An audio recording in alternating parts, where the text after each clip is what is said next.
Жалпы алқым деген ол бізде тамақ. Алқым үшке бөлінеді. Төменгі алқым бар, одан кейін ортаңғы алқым бар, одан кейін жоғарғы алқым бар.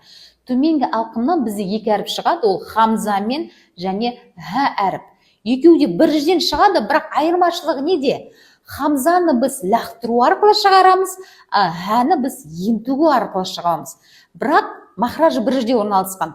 Одан кейін оның сипаты, екі түрі сипаты бар. Һә әріпте бізде қандай сипаттар бар? Ол хамз, ентігу арқылы, одан кейін ол бізде қандай сипаты бар? Рахуа, одан кейін ол бізде истифаля, одан кейін ол бізде инфитах, ешқандай қысымы жоқ. Енді хамзаны келетін болса, бізде хамзан ол бірінші жария.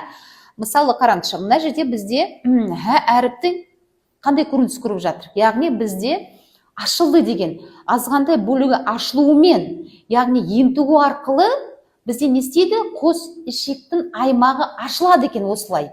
Одан кейін екінші нәрсе бізде хамзаны не болып жатыр? Ол жария, жахыр, яғни жабылу арқылы, яғни жария жабылу арқылы шығады, ешқандай ауасыз.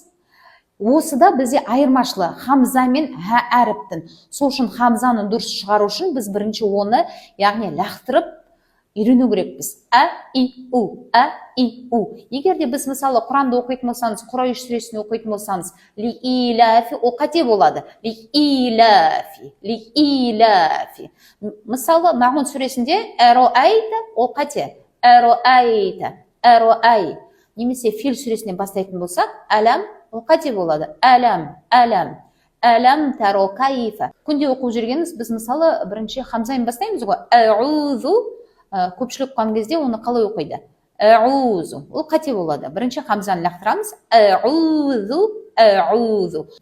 Сол үшін хамзаны бір дұрыс түсіну керекпіз, оны дұрыс шығарып үйрену керекпіз. Себебі бізде алиф ол ешқандай дыбысы бермейді. Алиф қай кезде қолданады? Ол мәтте немесе екінші хамзаны астына тіреп тұрады, болды. Басқа қызметін жоқ алифтің. Сол үшін біз не істейміз? Хамзаны дұрыс шығарып үйренейік, яғни лақтыру арқылы и, у. Ол үшін біз бірінші оның махражын түсіну керекпіз. Алқымның ең төмен жағында орналасқан ол.